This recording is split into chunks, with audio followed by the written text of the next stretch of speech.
Hi, it's been a while. I'm back because I've been busy with building a new feature. As you can see over here, there is a workbench, and this is one of the features that I wanted to speak to.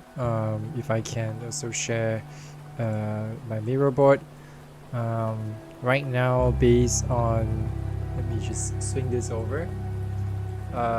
The features that we have. I did promise to showcase this system the last time, and this was dated way back, right? I think in my first few videos I did go through a couple of these showcases on like the whole planning, where we went through like all the different lootables, the upgrades, the different stages of how I want player to experience the game, and then we went through the weapons crafting. I have like a whole new set here which we can go through as well, but that's for later. And we also can go through the systems that are currently in place. So in the previous first few videos that you've seen, we have the looting system, right? So there's a tick here, and that's basically going around running and picking things up, so that ends up in your inventory system, which then this leads to this one, right? So these two are kind of tie-in. We did showcase a little bit of crafting system, but it was more on the, in this case, I've really started naming them improvised weapons. Those are weapons that you can craft without going back into your base. And then these were more workbench weapons. Base weapons where you can upgrade, and I have like this one done here. Sorry, this is like a work in progress, so I am gonna showcase this later. So in terms of crafting, it does split into two types, and the improvised version was the ones that was that comes with the tooltip and all those adjustments that is needed. Sorry, not the adjustment, the recipes that are needed for you to craft. And then we have this one, which is the workbench. Over here, coming down, we also have the storage system, which is the one that I did showcase, where you can drop items into the storage crate, and then customize them. And we had like the mini game where we can arrange, let's say one is for all the loots, one is for all the weapons, and then clothings. One of the things that I think that I was getting quite deep into was this portion here, and I don't think I did update the video the last round. It's fresh in that sense. So one of the things that had got me quite troubled, because I'm trying to come up with something that is fun with the improvised weapons. These improvised weapons are basically the ones that you can craft while you are in the field, right? You don't have to go back to the base to craft something. And these are, in terms of gameplay, I did explain the last round where you mix and match different combination. It's gonna be quite fun. Though we still need to test and see how that works. But for now, I can imagine it to be quite interesting to play with. Then come the workbench weapons, and one of the kind of frustration or something that doesn't really sit well with me back then was, as I'm kind of working on the workbench weapon, you can see maybe over here there are a couple of inspirational concept pieces that came up during my research. And I was heading towards this direction where, like usual zombie games, you would want to have something along this line, right? You're kind of getting weapons that are helping you fight zombies better, and it's just swinging your weapons around and killing more zombies. But that really didn't sit well with me, because I know for certain, like my game, I mentioned a couple of times that I don't want to have firearms. Like, I don't want it to be a shooting game. I don't want player to just fall back to firing and shooting as much bullets as you can. And coming to the weapon design, that was also one of the things that didn't sit well, which is anything that I'm creating new would make the previous ones obsolete, right? So that was the biggest frustration, because you will constantly upgrade your weapon into tier 1, tier 2, tier 3 on the way to like tier 10, for example, and all the previous tiers would become obsolete. They don't really complement each other, and that was one of my main frustration. So again, I came back to the drawing board, in this case this mirror board, and had a couple of conversations with ChatGPT. And one of the advice was to use weapons that are supplementing, like kind of contributing or supplementing the improvised weapons, meaning anything that I'm crafting from the base should not make the improvised weapon obsolete, right? And we should not also have the weapons be more and more powerful until its previous predecessor is also obsolete.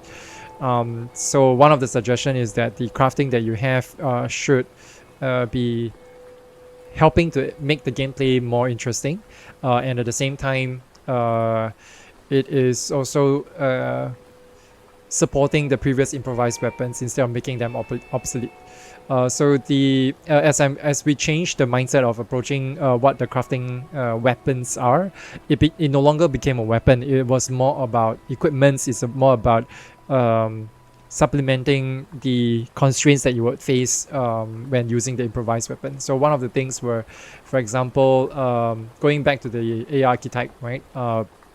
The stealthy AI, it's kind of more hidden in the background. You don't really see them coming, and you can feel like the AI is kind of backstabbing you in a way, like and you need to be quite careful to watch your six, literally. So some of the weapons that we provide, or no longer weapons but equipments that we provide, is to help you fight against those gameplay that supplements the improvised weapon. I can go into detail later as well. And then for the screamers is again, as we mentioned before, it's speed, right? That is its deadly trait. So if you can break the speed, that is where you want to have your weapons be supporting the gameplay. And then we have the seeker, which is the one that has just auditory, right? So constantly listening to the environment, and you need to be quite quiet. So again, equipment to help you operate in that environment. And then you have the mauler, which is somebody who needs the electric and fire to disarm the biomass, right? And then after that, the core of it is where it starts to take damage. I haven't yet designed the character yet, but I wanted to make sure that the gameplay is solid first before I go in and design the character that suits the gameplay. So it's a bit of kind of back and forth in that sense, and I need to make sure I nail one down before going into another. Right, so quick recap is the last round when we talked about the improvised weapon. You have the smoke bomb, right? And this is just using like powder to create like a dust cloud, and that occludes, basically breaks line of sight of any zombies. But the seeker, for example, that is hunting based on hearing, will be immune to this, right? Because it doesn't need sight, and this occluder is just to break line of sight, not break line of auditory, sensory. Whereas the one that is in the second row breaks auditory, right? So you throw a glass jar, marbles start shattering, and the tick tick tick sound is all over the place. It mutes or it overwhelms the auditory sensory, and then that's when you can move around as maybe freely for a duration, right? Maybe find that's a good time for you to run away if you want to.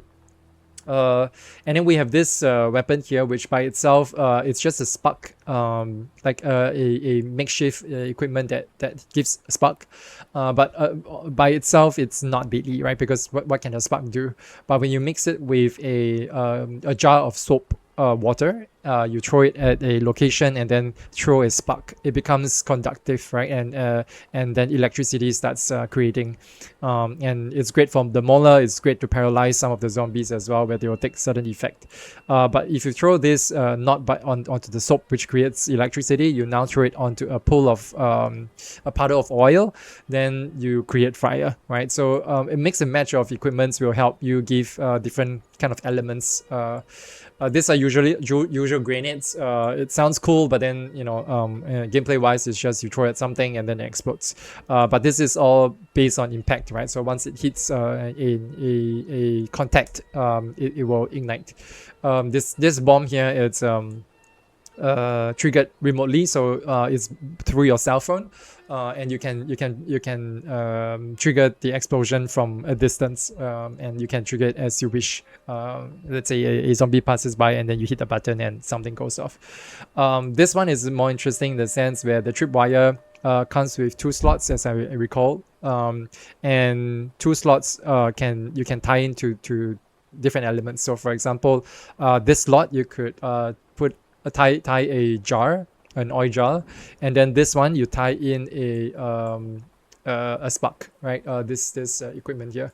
So when the tripwire goes off, to combine, you create something that is triggered wired, right? So that means you don't have to be present. As long as somebody passes by, it will ignite.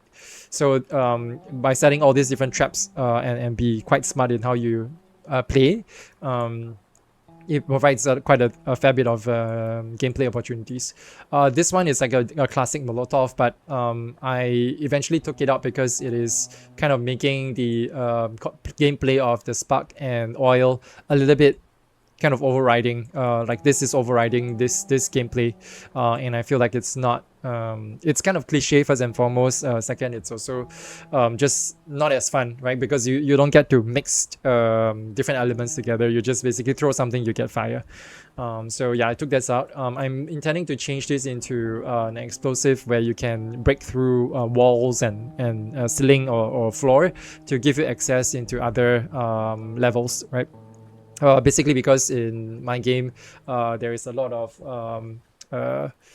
verticality, so having gameplay opportunities like that to help you break levels so that you can enter vertical spaces, that would be very fun. And then lastly, this is a medic kit, but I am thinking whether to keep this or not. Either way, these two slots can be replaced into something else, so I'm not too concerned with taking and swapping things up. Again, this all ties back into like wanting to make sure I have the gameplay in mind and make sure like everything ties in together before we start solidifying individual designs. Like even all these icons are so draft, right? And I don't mind because right now things are meant to be draft. So coming back, as we've seen the archetype and we've seen the improvised weapons, let's take a look at those weapons that you can craft while you are at your workbench. And these are the ones, this yellow column is the one that you can play with. And because of the workbench, you also need to gather materials from the world, right? All these are basically materials that you can grab. They come, as of now, they do give you a little bit of boost in properties, like for example, defense, dexterity and stuff, but they don't give you much. The real intent is for you to break them down in the workbench into respective items and then feed them into all these crafting items, right? So you can see that all of them has their own set of recipes, and they give you equipments that helps you play better in the environment.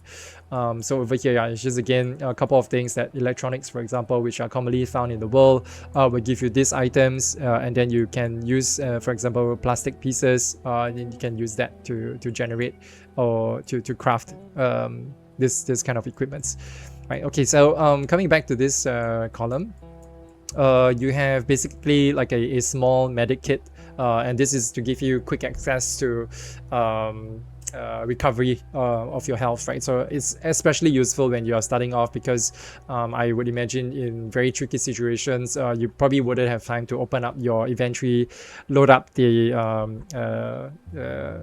health kit, right click, consume, and then eat, right, while you're in combat.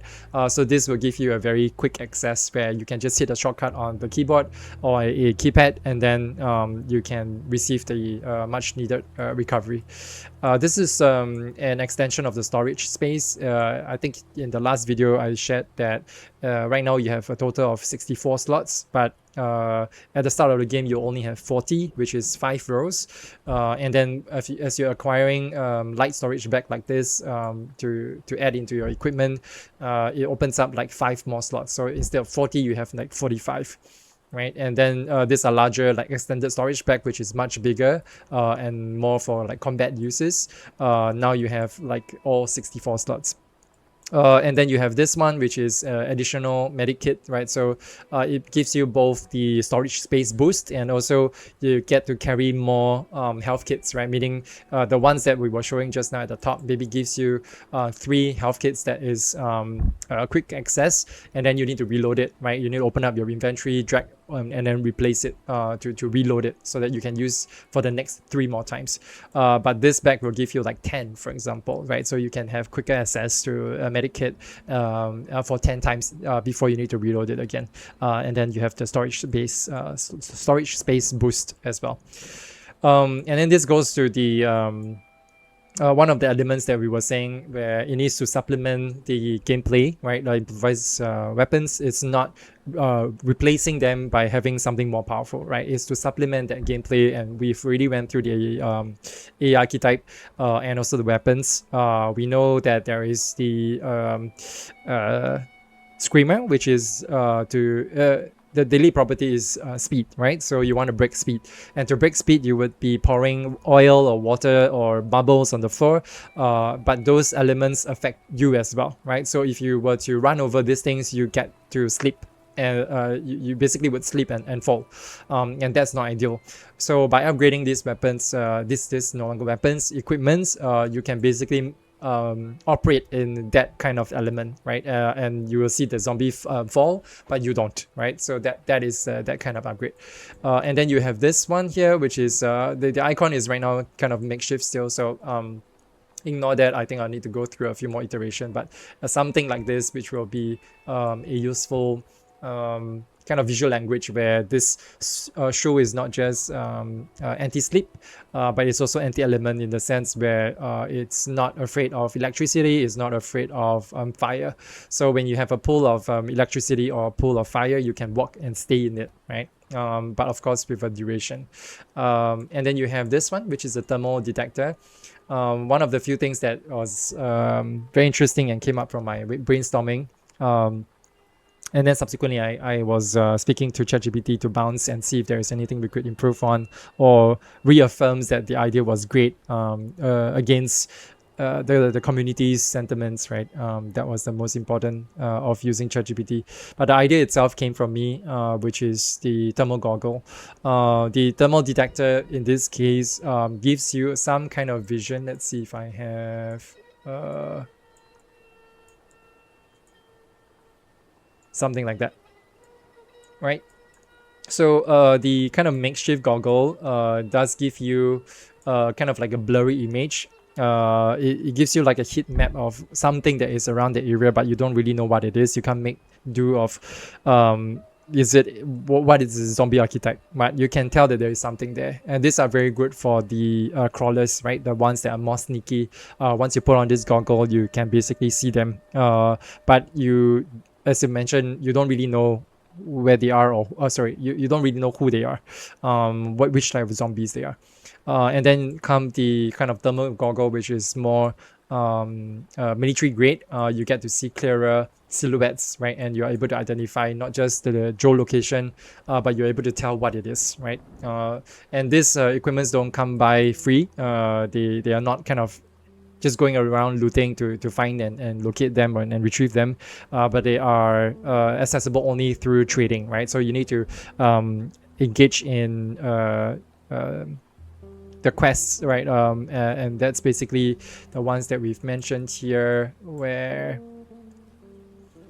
that's roaming system, world system, right? Here, over here.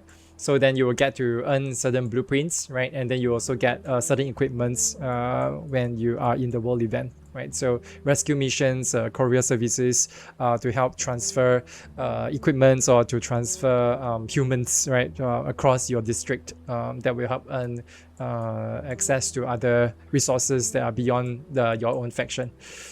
So faction trading, that will be one of them.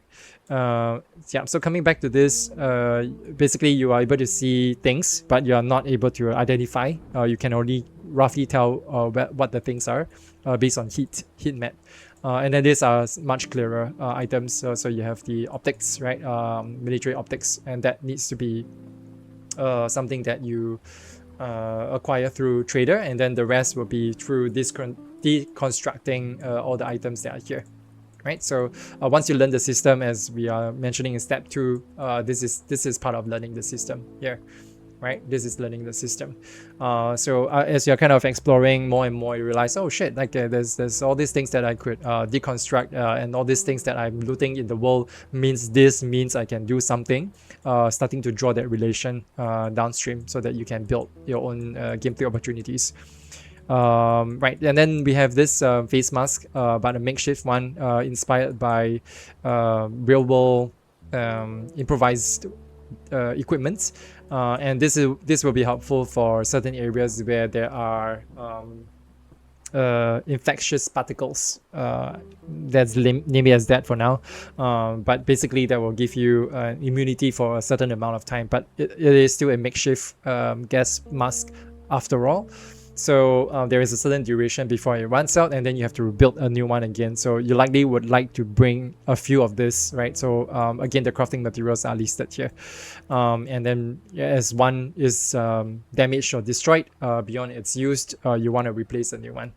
But what after you've reached the second tier of the facial mask, you get longer durability. For example, instead of using like 5 times and then you need to change a new one, this gives you like 50 times, right? So 10 times more the durability. And but they come with rarer items, like for example the mask canister, which again needs to be acquired through the trader, right? So you need to engage the missions, the world events.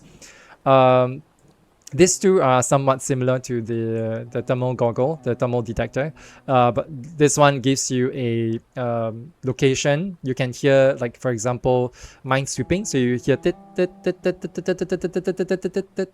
right. So you can kind of locate as you're rotating your head to hear like, okay, there's something there, but you can't quite tell what is it.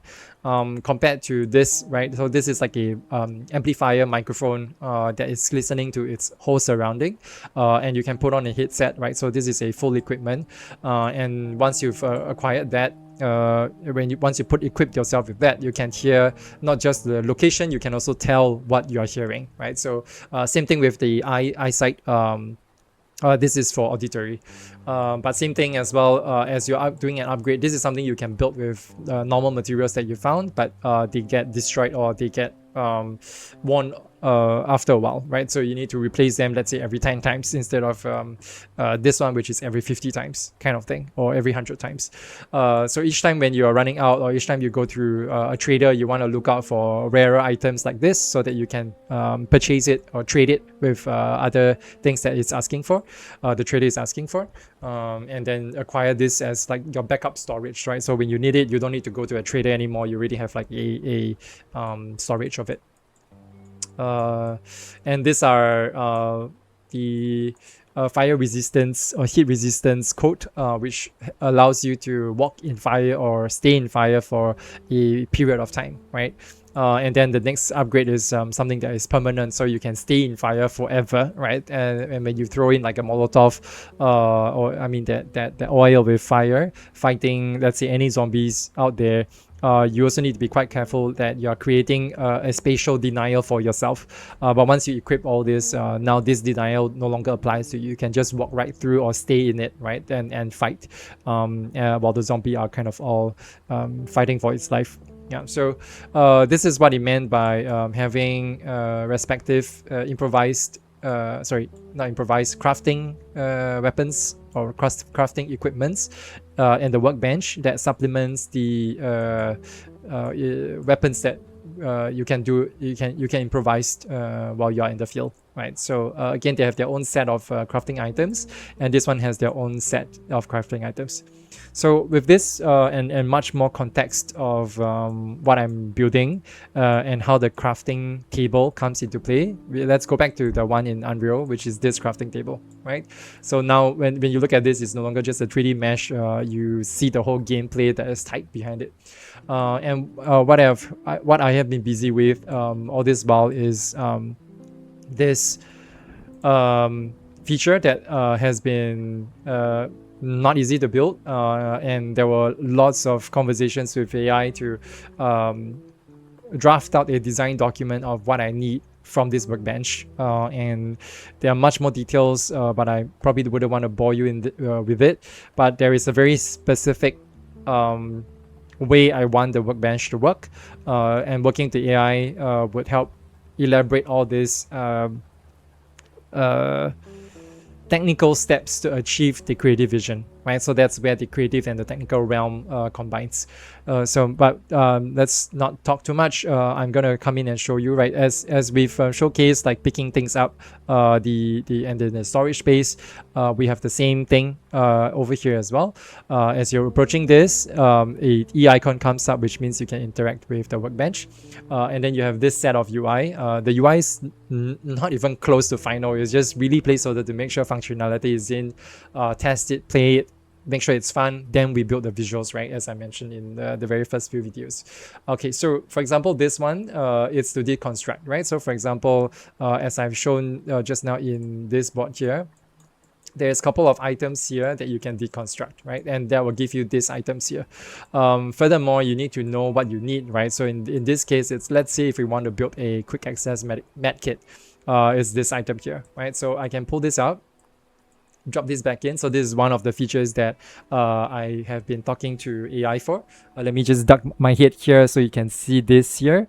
Like, so if I pull this away and drop this out, this would clean the entire, it will flush the whole system out basically, right? So there is no longer any feed of like, okay, if you want to craft this, these are the items you need, right? So let's plug this in. This guy was the one that we are looking for. Just drop that in, right? And then you will see that all these are the items that I need, right? So by just testing like different blueprints, it will give you the recipe, right? And then from there you'll be like, okay, I need 5 of this threading, but where can I get 5 threading? And it's something that you learn through the game, right? Part 2, which is learning the systems, and later on you will realize that actually a lot of the items gives you threading, like for example clothings, like pants, and shoes, right? Boots, they give you threading, right? So by deconstructing a boot, for example this one, right, and then you put it here.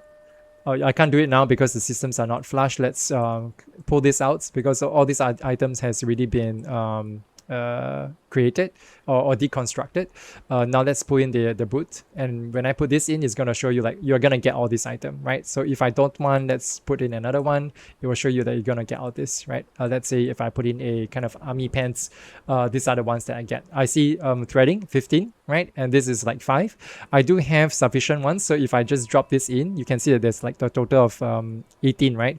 And when I release this, it's going to minus 5. Right, so the math is done right in the sense. I did see a bug just now, so I need to look into that.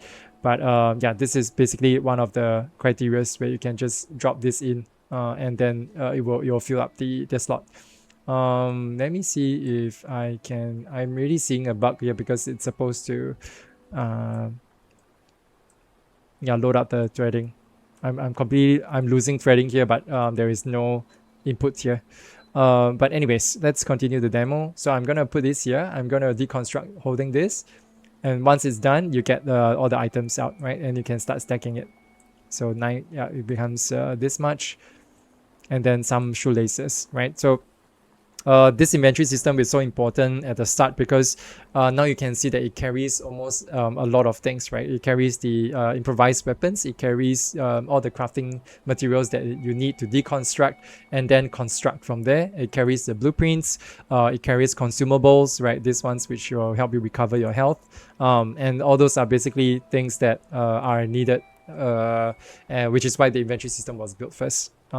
Yeah, so over here you do see those equipments, they do still work as well, but the perk of rather the game design that I have in mind is that you can only use one of the perk, not multiple at the same time, meaning I cannot be able to see thermal, I cannot be able to hear, and be able to be on a fire retardant, right? Basically this heat gear that we have, all these 3 take up heat dress slot, right? This one, and you will be super in bar already if you can combine all 3 elements. So you need to pick which one do you want to go with. Like for example, this is when I need to enter a contaminated area, but once I know I need to be in a very quiet area, I'm approaching a space that I do not know what is inside, I want to put on this to hear them, right? And then maybe when I hear something that is there but I don't have the right equipment, I want to see it, I can switch this out, right? So there's a lot of gameplay needed for you to switch things out to better suit the gameplay needs, right? Instead of just applying everything and then you have like 300 slots and you can apply it to a fully equipped player, and then you can do basically godlike stuff. That won't be fun. Okay, so now I'm just gonna bring this back. I think this is supposed to be collapsing. Yeah, I'm seeing quite a few bugs here and there, and this one should be combining.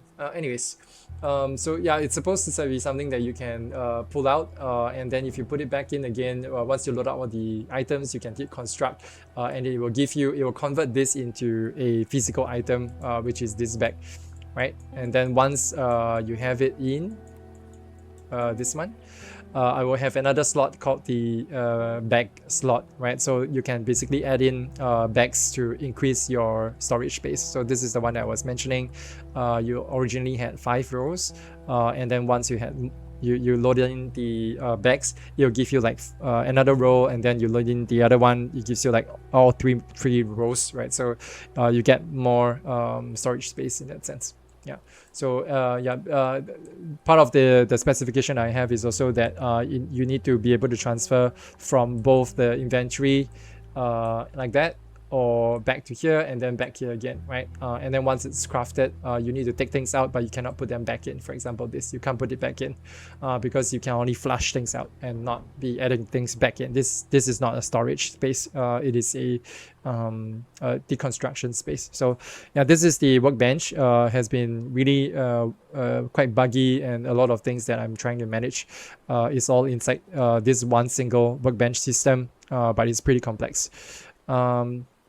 Right, so all these are basically the blueprints, which are the ones that you've seen here. I'm still doing the UI as well to make it more conducive. Right now, I feel like they're too cluttered, but at least one of the things I was trying to achieve is to make sure they, when one look, right, you look at everything, you can see a blueprint amongst the other items, right? So let's say if I have this, it's easily identifiable that you are looking at a blueprint, right? It's easy to pick it up. I don't want it to be buried amongst all the noise within the inventory. I want it to be very, very obvious.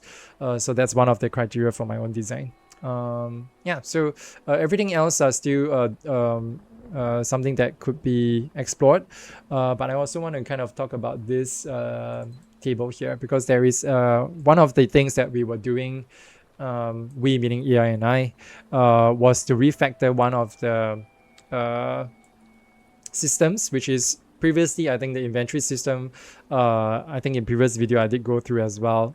We are reading from the inventory slot like that, right? And then I have to open up the class default, and then I have to look into, let's see,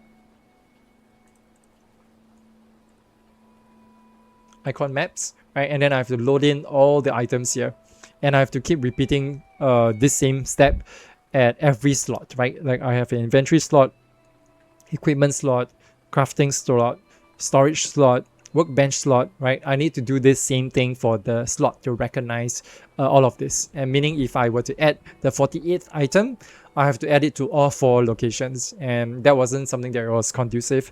And there is prone to spelling error. There is prone to things missing out. Let's say if I assign the wrong icon and all that, right? So again, just having data to be kind of managed all over the places is not ideal.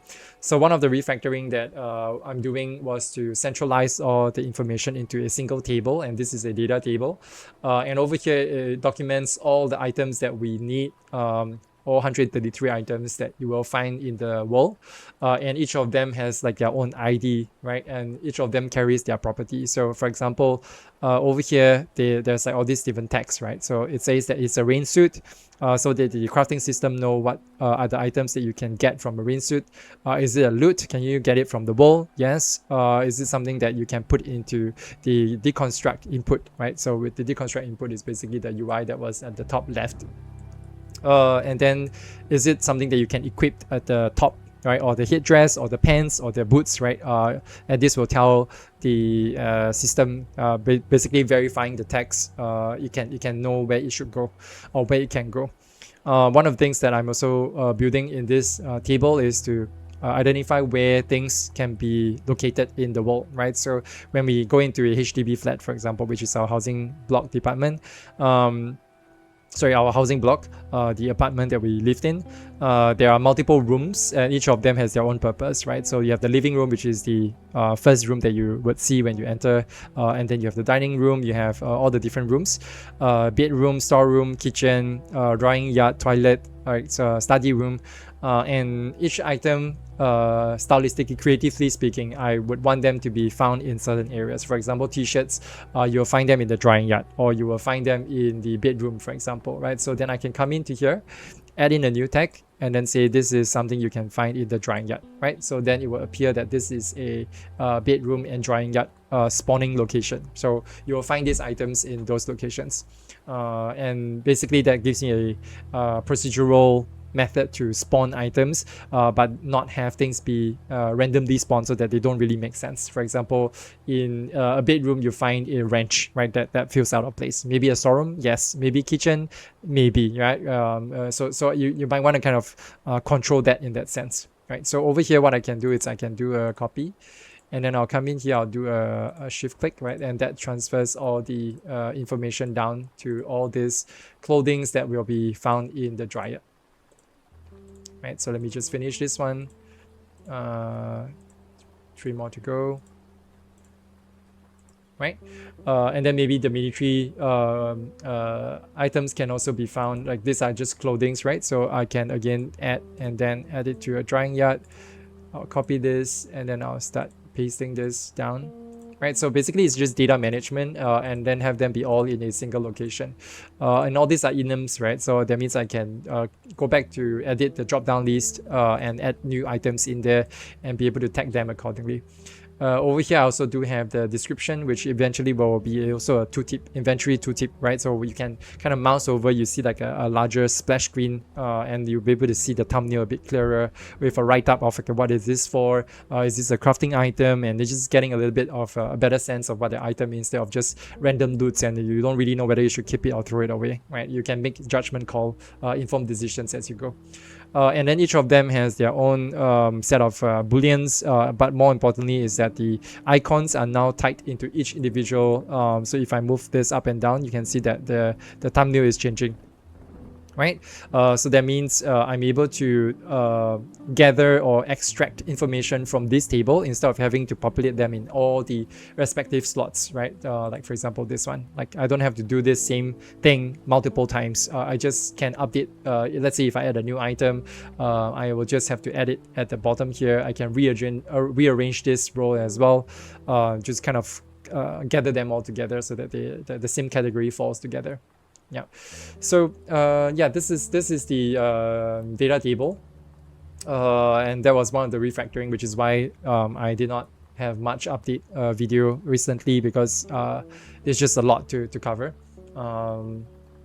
And then yeah, one of the things that I also wanted to share is how this is AI working, and it's basically doing very quick and dirty coding, trying to get results so that you can see what you want, but when you're inspecting the blueprint and trying to understand the logic, this is what you usually would see. I've just actually added a I just spoke to the AI, adding a rule that there are certain things that the AI must not do, because we found a couple of bugs where the AI tells me that there is the system, the blueprints are all set up correctly, but there is still a bug that the AI cannot find. So we can touch on that later. But this here is something that I wanted to show. This is me after cleaning that mess up, right? So it looks like that before, and when you go in, things are kind of overlapping, wires are all over the place in all different directions, and this is me cleaning it up.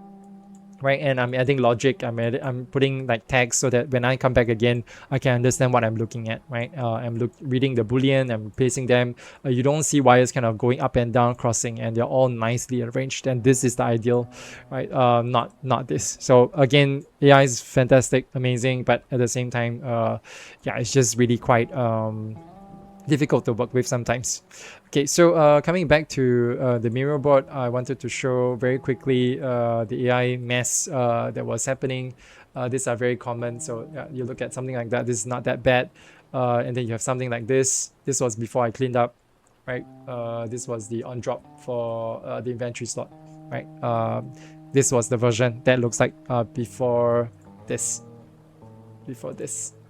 Yeah, this is me after cleaning up, and this was before me cleaning up, right? So it's pretty messy. And then something that I found as well where the AI is doing, it goes into a branch, but both true or false leads back into the same branch. So I don't know why is there even a branch in the first place. So there are a lot of stale data or things that are not really needed, but the AI kept it anyways. And then you have multiple things that leads to a single return node. That is sometimes tricky because you might not want, let's say, this one to end, or you might not want certain things to finish, and you want it to continue, but because it has really rich return node, right, the rest of the branch don't really take place. So for example, one of the things that we found was that this two node, this was connected to 1, and then this was connected to 0, and the whole code went through past sequence 0, and then this code here, which was plugged to 1, did not get to receive its instruction, because this shot all the way to the end of the code, came out return, and then the code ended, right? And there was a bug because this didn't get to do its work. And then we have multiple return nodes again as well, all linked up. Wires that has crossed over, where we can see, for example, this, right? A single cast2, and then all sharing across multiple locations, and then you have this pink one that goes to multiple locations, and this is going to be quite troubling because all these are supposed to be independent branches. So going back to this one, right? Individual cast2 should have its own set of instruction. They shouldn't be taking instructions from or gathering data from other branches. So there were a couple of bugs that came up, and one of the things that was I was asking AI to test and find what was wrong, and after I've spent like a good 2 hours, 3 hours, it couldn't find what was wrong. It kept coming back telling me that the visual the blueprint was done right. And then I went in trying to investigate everything, and I realized I was looking at something like that. Didn't really make sense. I started cleaning it up. I actually didn't change any of the logic. I kept it as it is, meaning if I see that this comes from, for example, this node here, I just rewire it so that everything is kind of independent per branch, meaning if I can move this up like that, you don't see any wires crossing into that branch, right?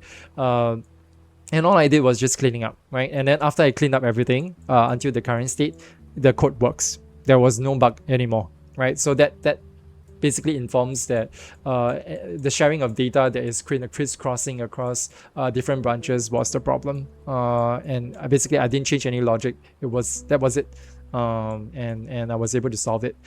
And then return node as well, as mentioned, each of them has their own return node. I believe previously maybe all these are plugged into the same return node when there is no need to, right? So yeah, just last note there, which is working with AI. Again, very interesting. It helped me do a lot of very powerful work, but at the same time there is still cleanup that needs to come after, right, for us to understand the logic, and for us to not be faced with this kind of things.